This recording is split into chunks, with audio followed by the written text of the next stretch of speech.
Is that famous meme clip from Red Letter Media, which is that like, how does it feel to watch all of your favorite franchises go down in flames? Feels great. And I've really recently been having to experience that with Doctor Who. Mm. I don't know how big of a Doctor Who fan you are, Uzalu, but I like it a fair amount, but I think there's someone else in this room who may be able to talk to you about that. My hormones have been activated. Oh, let's go. Oh my god. I got to Doctor Who spurg about Wes because we've been rewatching everything since Eccleston in Cabal. Well, so as an American, right? Like my dad had episodes of Doctor Who that were like recorded on VHS from PBS, so like public access television. And we would watch them sometimes. But my dad was never like a big Doctor Who fan. My dad was a Trekkie. I'm a Trekkie. But when New Who came out, which would have been what, 2001? 2005. 2005? Shit. Okay, so it's older than I thought it was. But when New Who, so when Eccleston came out, that was the first time that like, I think most Americans got exposed to it, myself included. And I was obsessed immediately. I was like, this is amazing. Because I was a huge Trekkie. I was using the X-Files and Stargate and all sci-fi shit at that time. And I was like, what the fuck is this? And there's 30 years of it for me to watch. And so I tried to get my hands on anything I could back in 2005. I loved it. I watched as much as I could, but I really was the Eccleston run, and I loved Eccleston. I really liked David Tennant. I was kind of like, yeah, I like Matt Smith. He wasn't as great as Tennant to me, but I really liked Matt Smith. And then I was like, oh wow, I like Capaldi. It'd be really nice if someone could write him.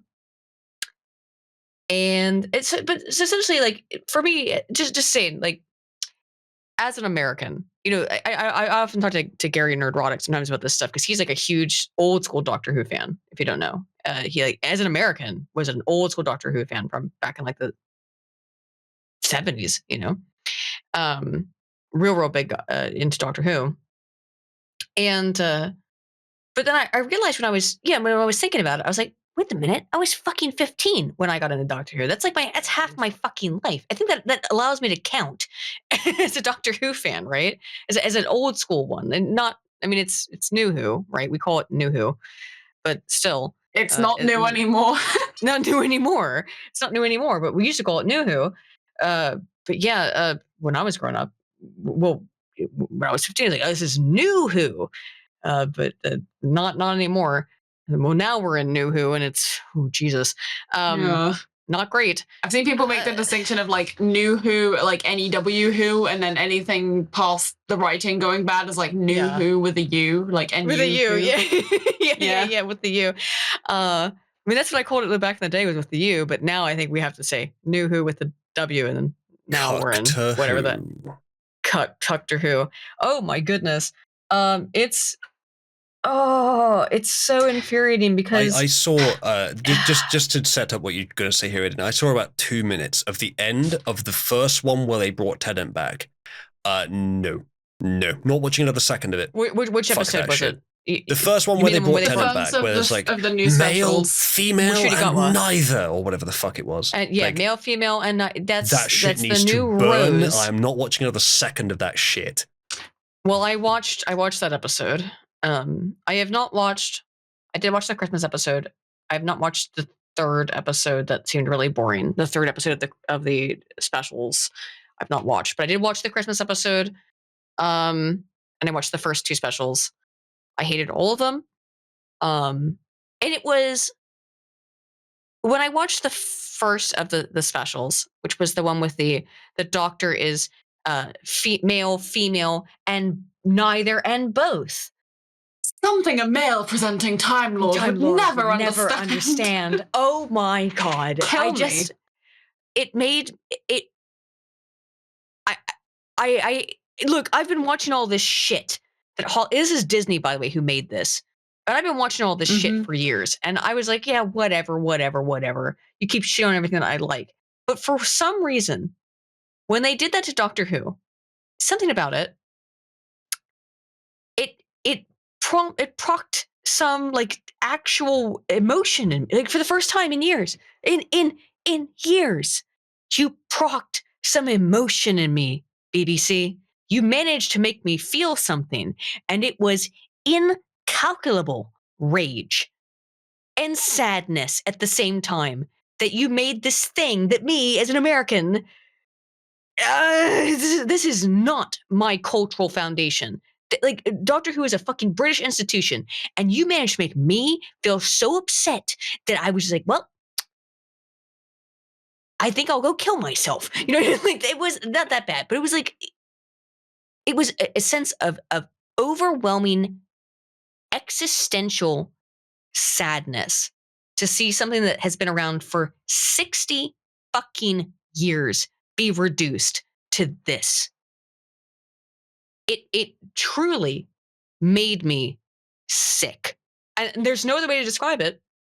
The more it goes on, I'm just like, okay, well, you're doing this now. Yeah. I thought it was funny that some of the AIDS commies on Twitter were like, "Oh, that's." I said that that Shooty Got was wearing a dress. I said, "That's not a dress. That's a kilt." And I said, "Well, Shooty Got was not fucking Scottish, so fuck off." They're like, "Oh," they got all mad about that too, because of course they did. Oh, I hate it. I hate it. I hate it. I hate it. I hate it. It's so. And then the episode came out, and it's him at a gay bar. It's grotesque. Isn't the Christmas special basically they're trying to be Labyrinth? They couldn't get David Bowie, but they're just trying to be Labyrinth. Well, yeah, well, they can't get David Bowie for obvious reasons, but you know, yeah. It just made me so deeply. When it made me so deeply upset when that first episode came out with the Star Child with the stupid Furby and the trans stuff, and it first started, I went, okay, well, I watched it and I said, this upset me, like, in a way that Jodie Whittaker's run didn't. Jodie Whittaker was terrible. Like, no, it wasn't her fault, by the way. I don't think she's a terrible actress. I actually had some hopes for her. I was like, all right, she might be okay. But then, of course, the writing was terrible. The episodes were awful. It's like Trump allegories and shit in it. Yeah, I know Dr. Are we allowed to crucify Chris Chibnall yet, or is Russell T Davies? Russell T Davies came back and somehow managed to take the weight off of Chris Chibnall. How awful his run was. I know. It's like, exactly, like Chibnall, like, you fucked up, and then it's like, don't worry, guys, we'll bring back Russell T Davies. Everyone likes Russell T Davies, and then it's like, wait, you guys remember the early 2000s? Do you remember Russell T Davies? Do you remember David Tennant? Apparently, Russell T Davies doesn't. Older Russell T Davies can think about his fucking dick. So I can think about his cocks, and it's horrific.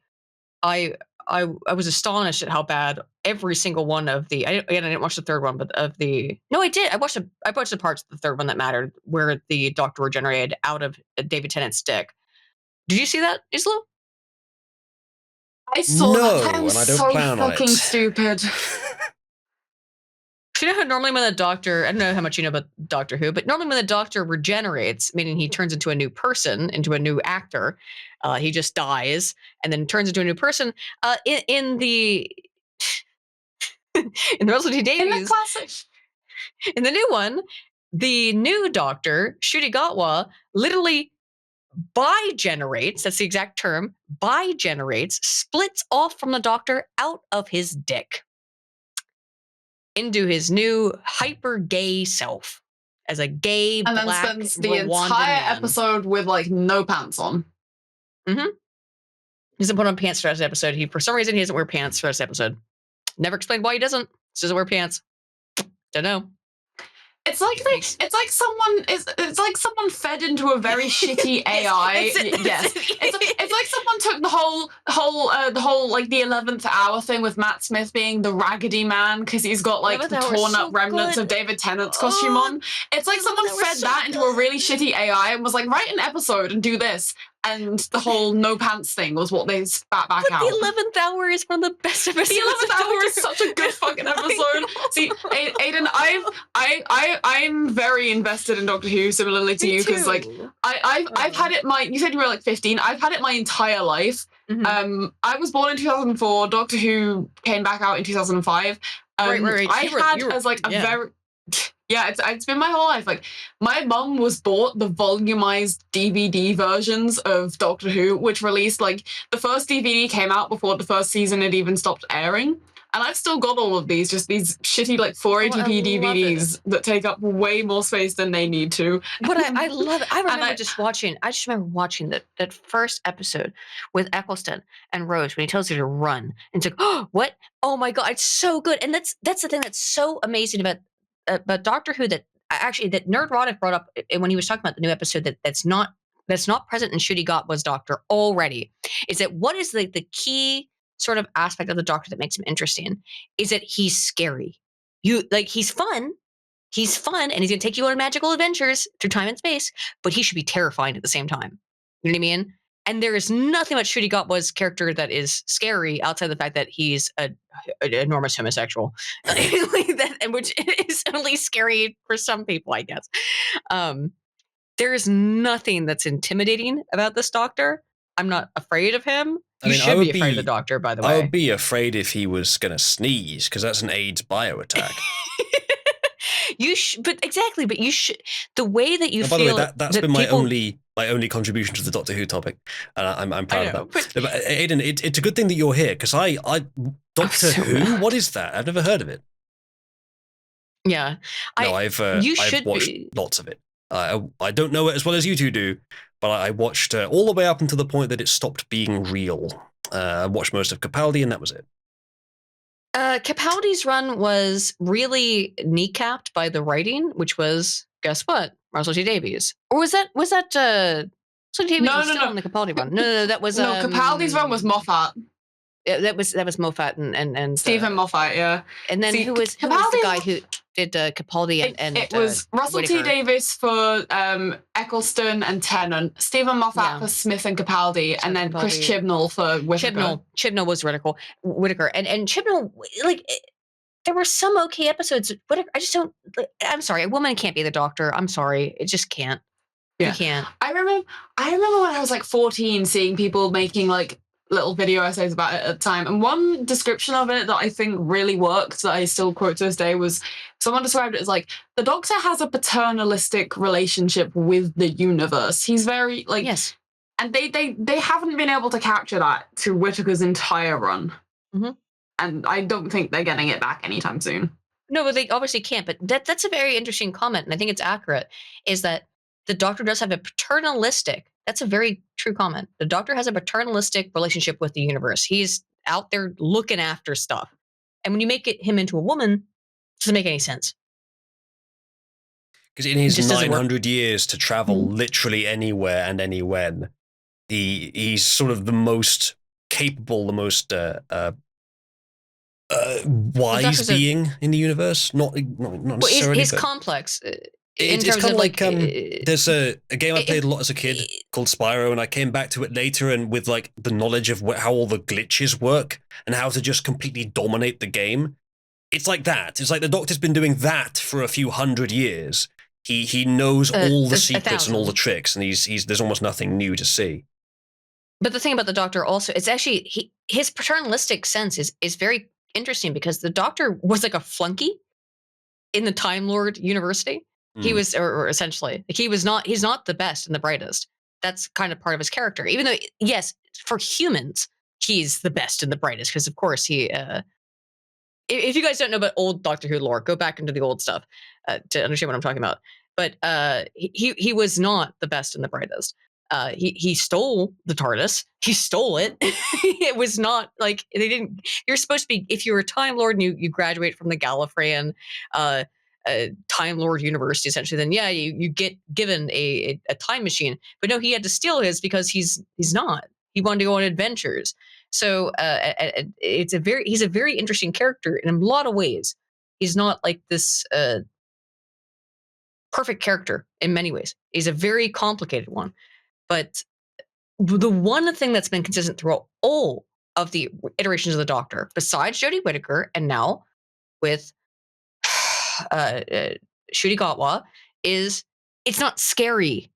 I should be afraid of the Doctor. You're supposed this I said this on Gary's stream, and he actually said, Aydin, yes, thank you. And he said, because I brought it up, I said, the fury of the Time Lord, this man who has battled with gods and demons, the fury of the Time Lord. You should be absolutely fucking terrified of this man. I remember one of the things, but when back when Matt Smith was first announced as having been cast as the Doctor, people were like, "Oh, he's way too young. He's like a puppy in his episodes. There's gonna be no like fury." And then he came into the role, terrifying, and he can like he's basically a puppy bounding around the episodes. But when he needs to, he can turn all of that off and completely switch it up, and you can see like. Yeah, this man is selling me that he's like 1,000-year-old, essentially, like God, almost a god compared to the people he's interacting with. He's being polite. He's being nice. A lot of people don't like the episode "Family of Blood," but I like that episode only because I fucking love that episode. That was, I do too. I love that part. I didn't think Matt Smith was a very good actor to be the Doctor, and I think when he, as you say, turned it off and he didn't come across as very genuine to me. He was a fun Doctor, but I don't think he was. He like David Tennant was that and was able to pull off the serious stuff as well. Eccleston was sort of just similar. To me, I preferred Tennant, but I definitely like aspects about Eccleston as well. I love Eccleston. I love Eccleston because Eccleston's he's just, because he's, in terms of the timeline, he's post-War Doctor. It's like right after Gallifrey gets destroyed, so he's really fucking mad. He's really angry. He's very war hungry. That's why, in terms of the timeline, that's why he's like that. Capaldi was way more on the serious side and not on the fun side. Can I say something that's going to upset the peanut gallery? Yeah. There is a very popular reading of Russell T Davis's interpretation of the Doctor as displayed by Eccleston, that is meant to be some kind of metaphor for like a survivor of the AIDS epidemic. Oh, of course it is, because Russell T Davies is a faggot. I'm sorry, he literally is. He's a gay man, and he has to make everything about being gay. Sorry. Yes. Writers barely this guy's fetish. There it is. Yep, exactly. Russell T Davies is a gay man, so he has to make everything about being gay. I don't give a fuck, Russell. I don't give a fuck about how gay the degree to which he does that is exactly proportionate to the permissiveness of the society around him, I guess. It's just increased since his better work. Aydin, are you familiar with the episode The Idiot's Lantern? Yes. Not on title, but I would, if you give me a second to look it up. I'm sure I've seen it. I think it's early. It's a season 2 episode. It's Doctor and Rose. Yeah. Do we think the chance that some of the people in the writer's room may have had daddy issues? Oh, yeah. Now I think about it. No, the guy that wrote that is the guy that played Mycroft in Sherlock, which is a great show. Yes, smart but he has apparently some issues. Yeah, apparently some issues. I just actually rewatched that episode because after the Star Child came out, or the first of the new the Timeless Child. No. Oh no, that one. Oh no, the Star Beast. Star Beast. That was it. Timeless. I was getting confused with the Timeless Child, which is the. And they've I can't believe it, but they've. I thought they were going to rewrite that because it was so stupid, but no, they've convicted themselves to it and said we are going to stick with. If you don't know Uzalu, they've now decided that the Doctor was originally a poor black woman. That was his original form. No, Motch did tell me that, yeah. She was like I remember being 15 when this episode came out and just seeing it, and I just had to go into another room and lie down because I was like, this show is over. I mean, that's how I felt. I mean, there's only been a couple times in my life where I felt that upset about things, but when the Timeless Child came out, I was like, that. And I thought, you can't make me more upset. And they put the Star Beast. And I was like, oh my God, you've done it again. There's only I've actually said this on stream a couple of times, but I've not seen Ant-Man and the Wasp, Quantumania, nor have I watched Multiverse of Madness, the second Doctor Strange movie. But I was watching Muller's review of Multiverse of Madness, and where he's describing, because I didn't watch the fucking movie, because of course I wouldn't. I look, I'm not that much of a glutton for pain. I have seen both of those movies, and neither of them are good. Well, I'm a big comic book nerd, like a legitimate one, as in, like, I've actually read the comic books. I've read them. I've been reading comic books my entire life. And when he described what happened, they bring in Jim from The Office to play I'm sorry, I can't remember his name, to play Reed Richards. They bring in Black Bolt and all these characters, and then have them all get killed in horrific ways within about 10 seconds of them being introduced. I was watching his review. It was premiering live. I was at my desk where I am right now. I'm on the second floor. I walked downstairs. I went out into the garden and I screamed. I screamed into the I couldn't. It was so much rage inside of my body that I had to actually go outside and scream about it that had happened. And I was like, I'm so glad I didn't watch that movie because I would have done it in the fucking theater. I would have been like, I would have just screamed in the theater. I would have had a meltdown. If I had seen that shit in the theaters, I would have died. No. Well, my neighbors are Bill's mom. So I mean, like, it's not that they already know. Yeah. That's all the fucking stupid cameos and just like, hey, you guys remember these actors from these other versions of these movies? All of that shit happening in that movie. The Black Bolt one is the most egregious because as one of the 10 people who actually watched the Inhumans TV show, I got nothing from him being there. Well, I actually know a thing or two about the Inhumans because, again, I'm a big comic book nerd. So did you watch the TV show? The female autism is combining. No, I didn't watch the fucking There's less people who watch that than there are monarchists in the UK. Yeah, probably. No, I didn't watch that shit because I don't hate myself.